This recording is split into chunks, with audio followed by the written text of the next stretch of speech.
예, 삼성 이재용 부회장이 직접 나서서 사과까지 했지만 삼성 서울병원에서는 메르스 확진자가 계속 나오는 상황입니다.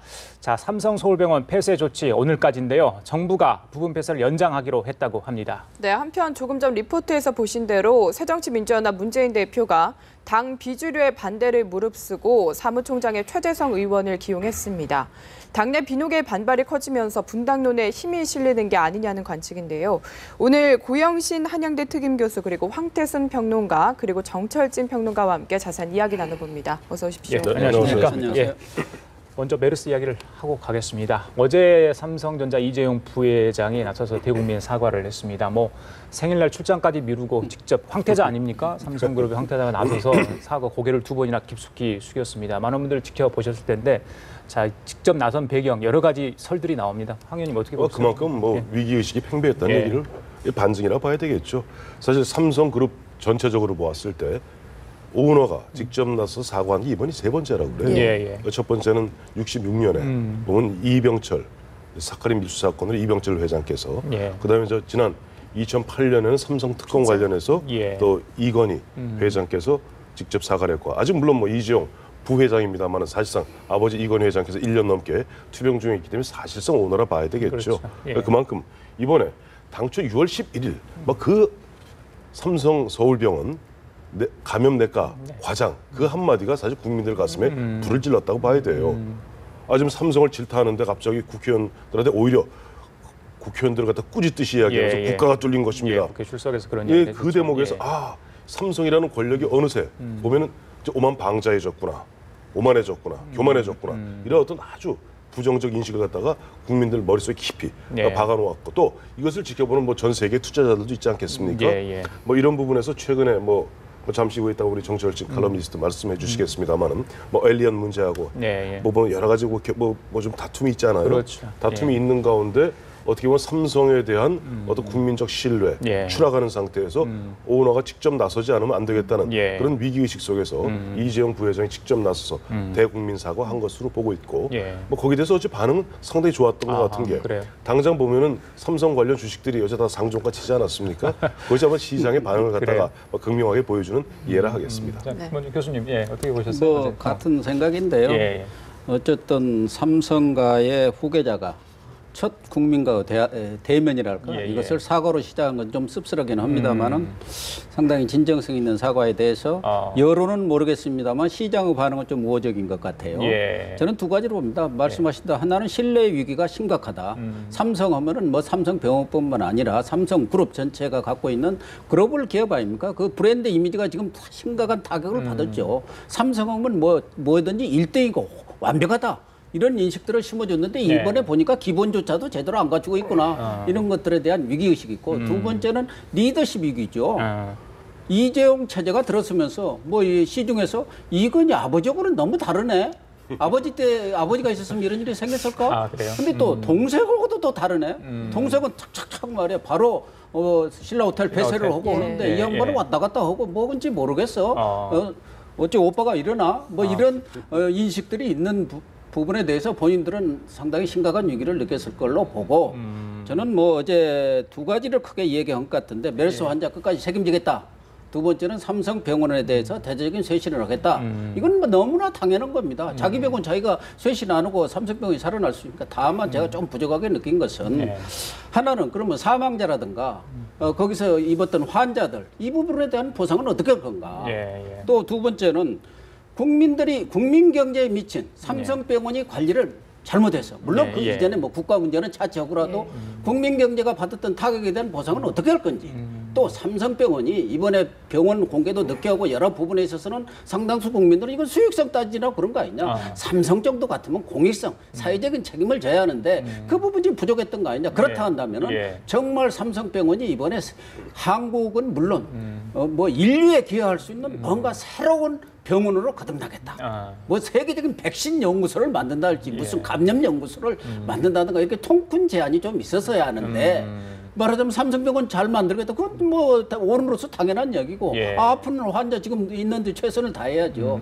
그런 부분에 있어서 저는 최선을 다해서 안을 내놓고 또 후속적인 조치가 나오리라고 보지만은 좀 미흡한 거 아닌가. 그런 생각을 합니다.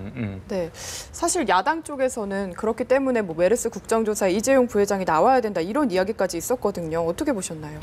뭐 그것 때문에 이재용 부회장이 뭐 대국민 사과를 나선 것 같지는 않고요. 예. 아마도 이재용 부회장이 한 2차례 정도 지난주에 유감 표명을 했고 이제 사과도 했었는데 삼성그룹 내부에서도 아마 전략적으로 예. 그런 식 말고 공식적인 대국민 사과를 음. 해야 된다라는 분명히 의견들이 나왔을 것 같습니다. 예. 그걸 통해서 해야 되고 뭐 일각에서는 왜 이재용 부회장이 사과를 하지 그랬는데요. 예. 이번 사과는 이재용 삼성전자 부회장으로서 한 게 아닙니다. 삼성생명 공익재단 이사장으로서 한 겁니다. 왜냐하면 삼성서울병원이 저희 삼성생명 공익재단의 맞습니다. 산하기관이거니까 맞습니다. 분명히 이제 사과할 자격과 위치와 책임을 져야 될 부분이 있는데 예. 그럼에도 불구하고 대국민 사과를 나섰다는 것은 우리 고용신 교수님 말씀하셨지만 결국은 리더십에 대한 한번 자신의 모습을 드러냈다라는 여기에 대해서 우리가 평가를 해볼 수가 있습니다. 예. 즉 첫 번째 관문으로 왔는데 한쪽에는 메르스 사태, 삼성서울병원 문제가 있고 또 예. 하나는 조은기 예. 얘기합을 엘리언 매니지먼트라는 외국계 펀드의 공격이 있단 말이죠. 분명히 뭐 우리가 통과 의뢰라는 말 쓰지 않습니까? 예. 피해갈 수가 없고요. 뚫어야 될 관문이니까 예. 아마 이재용 부회장과 우리 삼성그룹에서도 이건 정면 돌파해야 된다라는 이제 그런 의견이 분명히 있었을 것 같습니다. 그렇다면 지금 여러 가지가 위기 상황일 수도 있는데 책임 경영을 좀 본격적으로 그렇죠. 하겠다. 그런 예. 강한 의지를 피력을 했다. 이렇게 해석해도 됩니까? 그럼요. 예, 이제 앞으로 책임 경영이고 예. 내가 깃발을 들고 나갈 테니까 따라와라라는 것을 암묵적으로 이번 위기 사과에도 대응은 내가 한다. 그렇죠. 이런 뜻으로 강하게 좀 예, 해석할 수 있겠네요. 책임을 지면서 권리를 행사하겠다라는 그런 의견 표명도 분명히 있을 겁니다. 그래요. 네, 그리고 조금 전에 교수님께서 언급을 하셨는데 이 이부진 신라호텔 사장의 리더십에 대한 이야기도 나오고 있습니다. 바로 네. 폐쇄 결정을 했거든요. 네. 어떻게 보셨나요?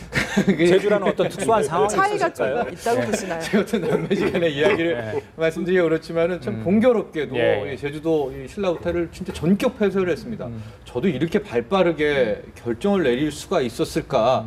이거는 이제 이부진 대표의 결정 아니면 못하는 거거든요. 그렇죠. 예. 그런 의미에서는 확실히 이제 이부진 대표가 최근에 이제 발빠른 행보, 또 국민적인 여러 많은 공감대도 얻고 있지만 또 우리가 이것을 무슨 남매 간의 대결로 본다면 좀 너무 앞서 나간 거 아닌가 이렇게 보여집니다. 그래요. 알겠습니다. 일단 보기는 좋았어요. 네. 예, 알겠습니다. 자, 경쟁하는 그리고- 게요. 네. 예, 그런 모습이요. 자, 그리고 어제 이제 국회 대정부 질문이 있었는데 안철수 의원 뭐 첫 데뷔 무대 아니었습니까 사실은. 그런데 문영표 보건복지부 장관이 나섰는데 많이 책임 추궁을 당했어요. 질타를 당했죠. 그래서 뭐 책임 회피할 생각 없다 이런 이야기를 했는데 그럼에도 불구하고 많은 분들 책임 소재는 가려야 된다 그런 여론이 높습니다. 아니 네. 그렇죠. 뭐 문영표 장관도 본인도 생각하고 있을 거예요. 네. 어쨌든 보면 메르스가 이제 조만간 언젠가는 모르겠습니다만은 종식 선언하지 않겠어요. 이제 전문가들 이야기 들어보면 마지막 환자가 완치된 이후에 2주 곱하기 2, 28일. 즉 4주가 지나야 예. 된다고 그래. 예. 28일이 지나면 자 메르스로부터 종식됐다라고 하는 그때까지는 사실은 어쨌든 미우나 고우나 문영표 장관은 어떤 보건복지부 장관의 역할을 해야 되겠죠. 예. 그리고 그렇게 되는 순간 아마 본인이 원턴 설사 내가 더 있고 싶다 하더라도 박 대통령이 경질을 할 거예요. 그런데 그 부분에 대해서 어제 안철수 의원의 이제 첫 번째 데뷔 작품 예. 치고는 좀 밋밋했다. 그래요? 너무 의례적이었다. 통상 보면 우리 국회에서 장관 불러놓고 호통치는 거 있지 않습니까? 예. 보면 책임져라. 그럼 뭐 항상 장관들 하는 얘기, 책임을 회피할 그럴 생각은 없습니다. 예. 그럼 늘 뻔한 얘기인데 저는 말이야 안철수 의원과 보좌진들이 조금 자료를 갖다가 좀 치밀하게 준비했더라면 국민들이 가장 지금 사실 보면 화가 나는 부분 중에 하나가 5월 20일 일반 메르스 첫 확진 환자를 갖다가 질병관리본부에서 확진하지 않았어요. 그리고 문영표 장관이 5월 26일이 되어서야 대통령께 그것도 별도로 대면 보고 자리를 마련해서 대면 보고한 것이 아니라 국무회의 자리에서 지나가듯이 얘기한 겁니다. 예. 그랬기 때문에 대통령도 그게 심각한지 몰랐고 예. 모르는 가운데 6월 1일 첫 환자가 나왔던 거 아니에요? 그러니까 이런 부분에 있어서 캐물어야죠. 그러면 장관은 그러면 청와대 그 담당 수석을 통해서 대통령께 면담 신청을 언제 했는가? 예. 그 결과는 어땠는가? 예. 이렇게 하나하나 캐물어야죠. 근데 그런 부분에서 아직은 뭐 안철수 의원이 네. 아직은 초선 의원이다 보니까 둘이 뭉수리하게 포커스를 갖다 장관은 그만둘 용의가 없는가? 당연히 장관은 더 저는 책임을 회피하지 않겠습니다. 뻔한 질문에 뻔한 답변. 그거 좀 보면은 보좌진들이 안철수 의원을 갖다 제대로 좀 보좌하지 못했다는 생각이 좀 들더라고요. 삼성의 이재용 부회장은 고개를 숙였는데 정부는 공식적인 사과는 없다. 사과성 발언은 물론 국회 등 여러 장소에서 좀 했습니다만 그런 뭐 지적도 있던데 교수님 어떻게 보세요? 어제 안철수 의원이 이 얘기했지 않습니까? 네. 국민은 애타게 찾는데 사령관은 어디가 있었느냐. 말하자면 뭐 대통령에 대한 질책 아니겠습니까?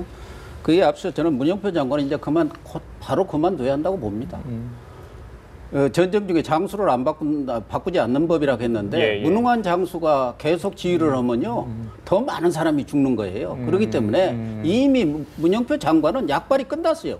약이 먹혀야 하는데 전혀 먹히지 않는 상황이고 본인의 무능이 만천하에 드러난 사람을 지금 뭐 메르스 진행 중이니까 못 바꾼다? 이건 말도 안 되는 소리예요. 당장 내일이라도 바꿔야 하는 사람이 문영표입니다. 그런 말씀 드리고 또 뭐 박근혜 대통령도 좀 지난 세월호 때도 사과가 늦어가지고 여러 얘기가 있었지 않습니까? 꽤 늦게 이렇게 사과를 함으로 인해서 좀 비난을 들었는데 이 사과라는 것은 즉각적으로 해야 합니다. 그리고 확실히 해야 해요. 그렇지 않습니까?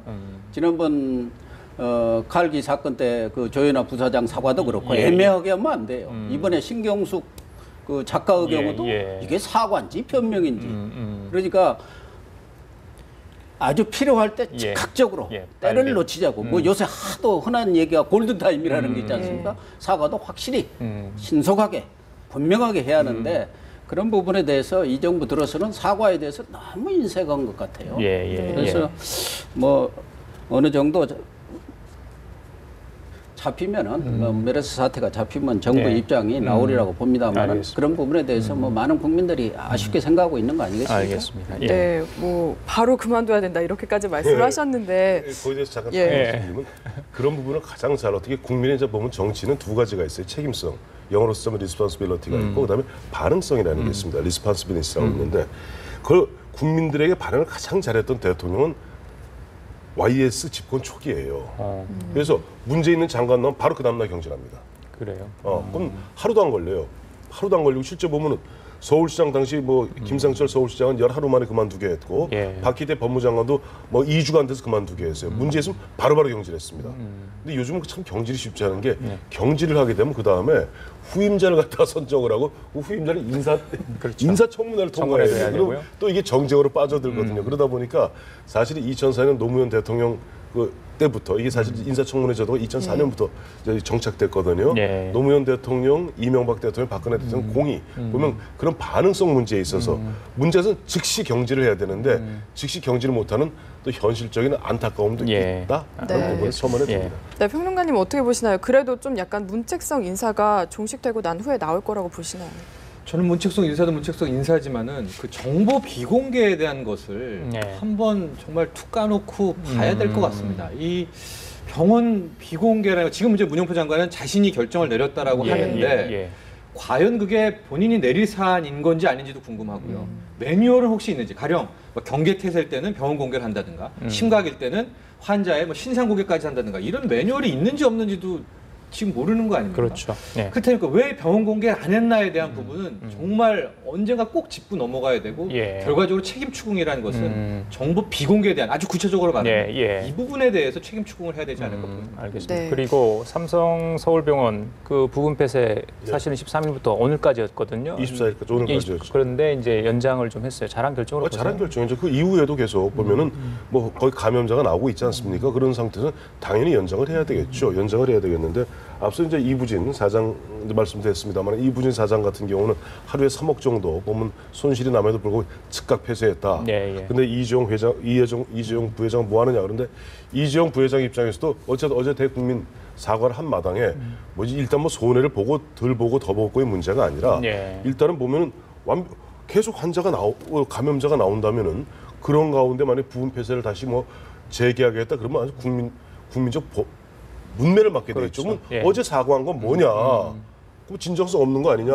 막 흔한 얘기를 우리 언론에서 쓰기 좋아하는 표현으로 어제 그런 약간의 눈주위가 붉어졌던 것은 뭐 악어의 눈물이냐? 이렇게 또 기사 쓸 거란 말이에요. 이건 당연히 어차피 사과한 마당에 뭐 글로벌 기업답게 그렇다면은 문제가 있으면 확실히 국민들이 안심할 때까지 그야말로 그 부분 폐쇄 연장할 수밖에 없는 뭐 결정이었고 잘했다고 봅니다. 네, 새정치연합 이야기도 좀 해보겠습니다. 어제 김상곤 혁신위원장이 첫 번째 쇄신안을 발표했는데 파격이 없었다. 이게 대체적인 의견이거든요. 동의하시나요? 늘 듣던 얘기 아닙니까? 뭐 그런 정도 쇄신안은 전에도 몇 번 나왔습니다. 다만 안은 나왔는데 그것이 실천이 된 적이 별로 없거든요. 유야무야하고 말고 사실 이번에 혁신안에 대해서도 뭐 앞으로 뭐 몇 차례 더 나오겠습니다만은 8월 말이면 끝나는 거예요. 그럼 내년 총선까지는 4월에 있기 때문에 그 기간 동안은 문재인 대표 체제로서 운영이 되기 때문에 이 혁신안을 실천하고 안 하고 문제는 결국 문재인 대표 손에 달려 있는 거예요. 그렇기 때문에 이 혁신안 만들어봤자 아무 의미가 없는 것이다. 결국은 문재인 대표가 책임론을 회피하기 위해서 혁신안 위원회라는 걸 만들어서 시간 벌게 하고 있지 않느냐는 게 비노 또 비주류 또 호남 쪽의 민심 아니겠습니까? 그런 차원에서 뭐 혁신위에서 뭐 여러 가지 고민을 해서 안을 내놨는데 국민이라든가 또 당원들이 기대하는 수준에는 훨씬 미치지 못한 거 아닌가. 그리고 핵심 부분들이 별로 없다. 핵심적인 내용들이 그런 평가를 대체적으로 받고 있는 것 같습니다. 저도 뭐 성탕 이야기가 나오고 뭐 문구는 거의 비슷하고 글자 수가 뭐 늘었다 줄었다 이런 차이인 것 같아요. 아이가 저 뭐죠 원혜영 혁신이, 천정배 혁신이, 과거 이종걸 혁신이 다 나왔던 얘기라는 거 아니에요. 그러니까 어제도 나오는 저 일반적인 평가가 소문난 잔치집 먹을 거 없더라. 그럼 뭐 어차피 다 나왔던 거 재탕, 삼탕, 사탕, 아예 사골 국물을 끓여라.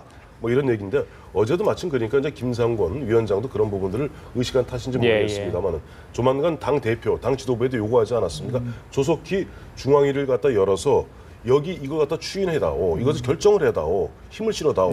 왜냐하니까 지금까지 나토였습니다. NATO, 나토. 뭐냐니까 no action, talk only. 말만 무성하고 행동이 없었던 거예요. 그러니까 여기서 실천하기 위해서는 보면 중앙위를 통해서 이것을 갖다 의결을 해주고 정당성, 정통성을 심어다오라고 강하게 일주일 내에 뭐 해달라고 얘기했는데 저는 그런 가운데 어제 보니까 최재성 사무총장 밤중에 어떻게 결정했죠? 맞습니다. 역시 보니까 문재인 대표가 뚝심 하나는 끝내줘요. 그래요? 잘 보세요. 불도저. 불도저예요. 이제 보면 진짜 어당팔은 다른 사람이 바로 문재인 대표가 어당팔입니다.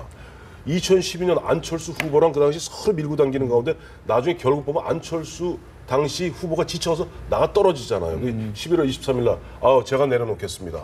밀린 거예요. 그다음에 얼마 전에 28 전당대회 당대표 되면서도 끝내 28 전당대회 앞두고도 그야말로 정당 사상 유례 없이 경기 중에 갑자기 게임의 룰을 바꿨어요. 기억나시죠? 그 여론조사 반영 비율. 그렇죠. 그걸 관철해냈더라고요. 이게 좋은 뜻인지 나쁜 뜻인지 잘 새겨들으세요.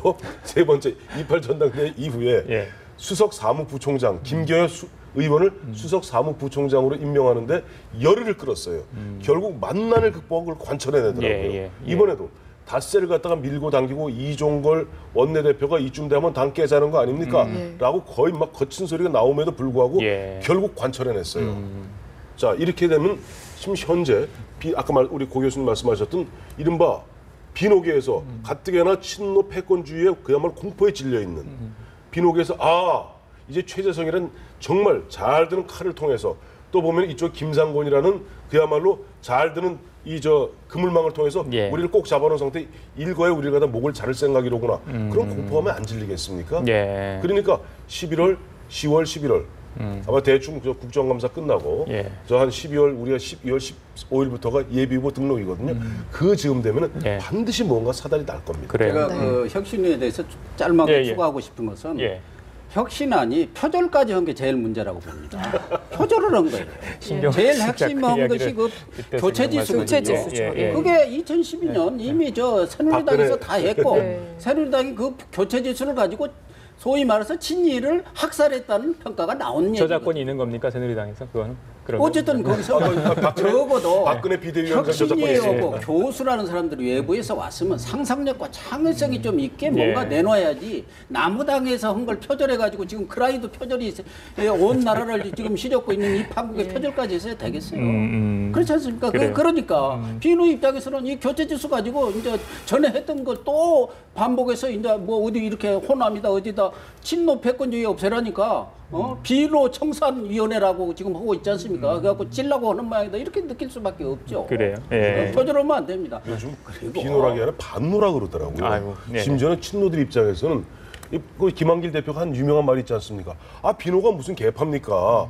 친노들은 자기들끼리 하나의 개파로 똘똘 뭉쳐있고 나머지 거기서 소외된 사람들끼리 이리저리 그냥 포괄적으로 비노라고 하는데 문제는 친노들 입장에서는 자신들에게 반기를 드는 사람. 얼마 전에 그 문재인 대표가 얘기했잖아요. 지금 보면 친노니 비노니 갈라서 프레임 찍는 것은 이른바 외부에서 우리를 갖다가 공격하기 위한 프레임, 네이밍이고 거기에 우리 당내에서 부안 애동하는 사람들이 있다는 식으로 지금 반론을 그냥 몰아붙이고 있거든요. 그런 가운데 어제도 보면 선출직 공직자에 대한 엄정 평가를 실시하겠다. 3분의 2 이상의 외부 인사를 가진 평가위원회. 네. 이 외부 인사가 누굴까요? 결국 보면 문재인 대표나 이런 뜻을 같이 하는 사람들일 거예요. 네. 두 번째, 이게 정말 무서운 얘기예요. 정량평가 및 정성평가로. 정량으로 뭐 예를 들어서 여론조사에서 나오는 것뿐 아니라 예. 정성평가 누가 합니까? 이 사람들이 정성평가하면서 이 사람은 이게 정체성이 부족한 사람이야. 이 말 한마디면 그냥 가는 겁니다. 예. 그러니까 아까 우리 고 교수님 말씀하신 대로 친노 입장에서는 어떻게든지 질질질 끌고 가면서 연말해서 연말을 해를 넘기려고 들 겁니다. 그래요? 그럼 상대방이 준비할 틈이 없거든요. 예. 그런 입장에서 그럼 자 비노 입장에서는 질질질 끌려가다가 해 넘기는 순간 예. 악소리 못하고 그냥 목 날아가거든요. 알겠습니다. 어떻게 해요? 예. 그러니까 당내에서 이쯤 되면 분당합시다. 얘기 나올 수밖에 없습니다. 사무총장 얘기 하나만 더 질문을 드리죠. 자, 원내대표 이종걸 원내대표가 오늘 이제 최고위에 불참을 했습니다. 그 원내대표직은 정상 수행을 하되 당연직 최고위원은 당분간 좀 안 하겠다. 직무 사실 거부한 것 아니겠습니까? 좀 후유증이 심각할 것 같아요. 예. 저 원내대표는 서열상 최고위원회 당 서열 2위입니다. 예. 지금 보면 지금 정청래 의원이 지금 직무 정지돼 있죠. 그런 상태 사실 지금 최고위원회도 어떻게 보면 사실 문재인 대표가 최고위원회를 무력화시킨 가운데 예, 혁신위원회는 어디 들러리 기구를 통해서 일종의 독재를 하고 있는 거예요. 독재하고 있는데 당 서열 2인자인 원내대표의 말도 이렇게 무참하게 묵살되는 가운데 네. 내가 거기서 원내대표로서 역할을 하되 내가 최고위원회에서 들러리 설 이유가 뭐 있겠느냐. 예. 안 하겠다. 이제 이런 식인데 여기에서 모르겠어요. 왜냐면 이종걸 원내대표 이런 말씀에 예. 과연 이른바 비노적 흐름을 같이 하고 있는 최고위원들이 몇 분이 동의해 주실지 동의해 주신다면 무슨 세력을 형성하고 흐름을 형성할 수 있겠습니다만 자칫 잘못하면 각계격파당하기 딱 십상입니다. 그러네요. 예. 네. 예. 네, 끝으로 이 성완종 회장의 특별 사면 특혜 의혹과 관련해서요, 이 형 노겸평 씨가 오늘 검찰에 소환돼서 조사를 받을 예정인데 뭐 시점적으로 좀 특이성이 있다고 보시나요? 뭘 조사하려는지 모르겠습니다만은 어쨌든 뭐 야당에서는 물타기라고 하는 거고 예. 황 총리 들었으면서 공안 정국이 다시 부활하나 이러게 하는데 어쨌든 두 가지라고 봅니다. 검찰 입장에서는 뭐 이거 끝내려고 하니까 내용은 없고 좀 민망하니까 형평성 좀 맞추는 거고 이제는 마무리 수순으로 뭐 예. 불러서 그동안 제기됐던 문제 대통령도 이 얘기 하셨잖아요. 의혹이 예. 있으면 그걸 철저히 조사를 해라 예. 했기 때문에 마무리 수순으로 부르는 거 아닌가 그런 생각이 듭니다. 예. 네. 그렇죠. 앞서 고 교수님 말씀하신 대로 뭔가 문무일 특별수사팀도 이제 정리는 해야 될 거 아니에요. 우리 출구 전략을 찾아야죠. 그런데 8명 리스트에 올라와 있는 사람 중에 3사람은 지금 소환했죠. 어쨌든 소환이라도 예. 했고 나머지 5명은 서면 조사하지 않았어요. 이런 가운데 이렇게 저렇게 특히 보면 박근혜 대통령이 4.29 재보선 바로 전날 4월 28일 날 특별서면 문제를 한번 제기를 했잖아요. 대통령이. 예. 이런 그냥 넘어갈 수는 없습니다. 그리고 또 보면 나머지 좀 뭐 김한길 의원, 이인재 의원 이런 분들도 보면 이제 거물이죠. 거물이고 주변에 이런저런 얘기 나오는데 묵살하고 갈 수는 없거든요. 근데 예를 들어 그분들을 갖다가 검찰에 불러서 자 김한길 의원님, 이인재 의원님 저 돈 받으셨나요? 아니 누가 그러던데 돈 받았다고 그러던데요? 그러면 지금 성완종 회장 돌아가신 지 몇 달이 됐는데 받았다고 그러겠습니까? 예. 설사 저도 봐도 두 분 받지도 않았을 거예요. 그러니까 어쨌든 그런 식으로 문서상 예. 뭔가 그래도 문서로 기록은 고소 고발 사건이 들어오고 예. 혐의가 드러난 부분에 대해서 기록은 남겨놓고 봉을 해야 될 거 아니에요. 예. 출구 전략이라고. 이 부분도 좀 시끄러울 것 같은데 마지막으로 우리 정평론가 여쭤볼게요. 성완종 회장 정치인들의 돈을 건넬 때 현금 전달 방식이 있답니다. 이 공식이 그 뭐 1억 뭐 수준에 맞춰가지고 뭐 서류봉투 주거나 우리 잘 알잖아요. 기타 500 북박스 주거나 여러 가지 박스도 있고 하다고 했죠. 네. 그 방식인데 뭐 굳이 그렇게 나눠서 할 뭐 그런 어떤 기업인들의 어떤 무슨 독특한 성향으로 봐야 됩니까? 그게 거의 관례인 것 같습니다. 아, 그래요? 네, 그게 하나의 패턴인 것 같기도 네. 하고요. 어쨌든 뭐 그런 식의 뭐 문화가 형성돼 있기 때문에 성완종 회장도 고 성완종 회장도 아마 당시에 그런 형태를 통해서 전달했던 것 같습니다. 그래요. 지금 화면 잠깐 보시잖아요. 1억 원 이상 저렇게 보이는데 일반 봉투고요. 1억 원 이상은 또 비타 500 저렇게 박스에 보내고 자 저런 게 이제 여러 명이 그러다 보니까 공통 분모를 뽑아내니까 저런 식이 나왔다 하는 건데 참 이게 검은 돈 거래 참 좀 사라지지 않는 것 같습니다. 예. 근데 저 부분들도 사실 보면은 성완종 회장이 얘기한 게 아니라 성완종 회장을 보좌하던 그렇죠. 그 직원들이 예. 이렇게 저렇게 얘기했는데 맞습니다. 저것도 사실 보면 성완종 회장이 좀 돌아가신 마당에 저걸 무슨 수로 입증하겠습니까? 검찰인들. 검찰이 진짜 뭐 타임머신을 타고 과거로 돌아가지 않나는 입증할 방법이 없죠. 알겠습니다. 자 지금까지 고영신 교수, 황태순 평론가 그리고 정청진 평론가 함께 얘기 나눠봤습니다. 세 분 감사합니다. 감사합니다. 예.